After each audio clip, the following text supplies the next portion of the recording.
Dito natagpuan nga natin sa Pasay ang mga naglalakihang chicken burger, mga chicken na may iba't ibang homemade sauce at syempre hindi mawawala ang favorite ng mga kabataan, ang pastil. Meron din silang pastil in a jar, meron din silang coffee and milkshake at meron silang tinatawag na paraluman at paraiso. So yun na nga guys, nandito tayo sa Pasay City dito sa Desenia Street at meron nga tayong natagpuan dito na Katie Cafe na kung saan guys meron tayo ditong flavored fried chicken at the same time coffee and milkshake. So titikman natin guys yan. Eto, ayan o.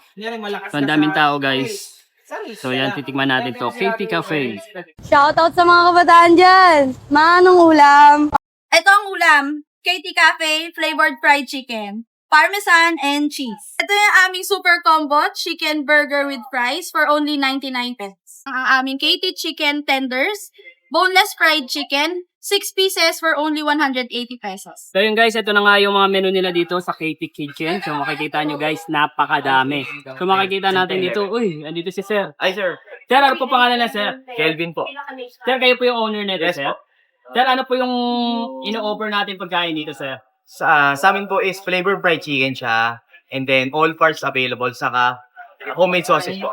Sarili kong recipe din. Ano yung kaiba ng chicken nyo sa ibang nagtitinda ng chicken, Sir? Yung pagmamarinate ko, sir. So, ayun, may sikreto kay Sir, oh, Yes. yung pagmamarinate na talagang Oo. babalik-balikan ng mga sao. Yes po. So, maliban dun, Sir, sa chicken, ano pa yung ano natin? Yung mga sauces din po. Talagang premium siya. Talagang mga, hindi po tinipid yung ingredients.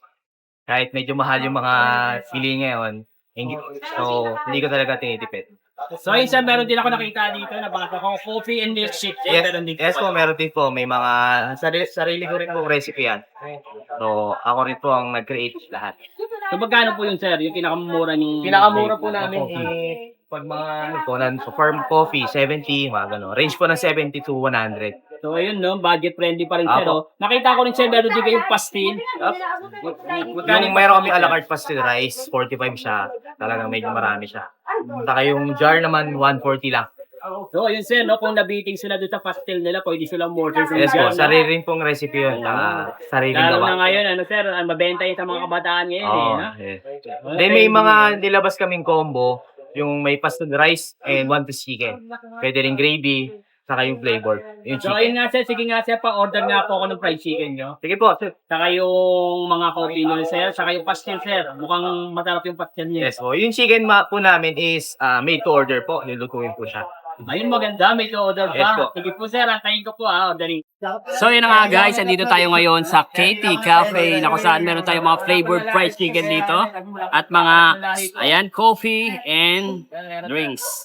So, sobrang dami ng in-order natin, guys. So, hindi na natin matitikman lahat to. So, pipili na lang tayo, guys, kung ano yung trip natin tikman dito. So, makikita nyo, meron tayong mga naglalaki ang mga burger dito. Ayun. Talo ka dito kay Sheesh! Diba, kita mo naman yun, oh. Laki. Tatlong panganay. Tikma pa Okay, kayo so, tikman natin. Kaya mo? Hindi mo yung kaya. Nakuha mo. Dari ka. Okay lang ba? Magalaw. Grabe, panalo yung chicken nila dito, ah. Saka yung sauce. Solid yung sauce nila dito. Tapos meron sila dito mga flavored fried chicken. Ayan. Puro babae. As yung cheese. Panalo to, oh. Cheese pa lang, eh. Panganay.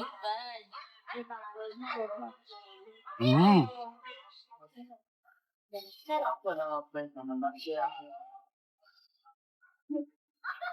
Ako, yung mga... Grabe. Solid. Solid yung chicken nila, guys. Tapos meron din sila, guys, ditong pastil. Ayan. Favorite ng mga Gen Z, mga estudyante natin. Kung gusto mo ng may cake, may angang, ayan, pwede mo ilagyan. Para desisyon ka. Ayan, panalo yan. Nananahimik ako, biglang ako inano ah. Ako yung... Tikman natin to.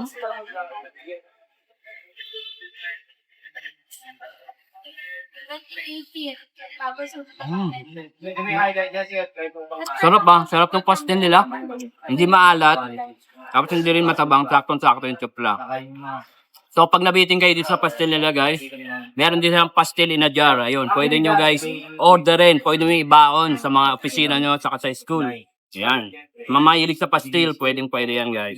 First, titikman din natin nila ito. Sa mga drinks nila, ang paraiso. Pangalan pa lang, eh, mukhang panalo na, pasado na.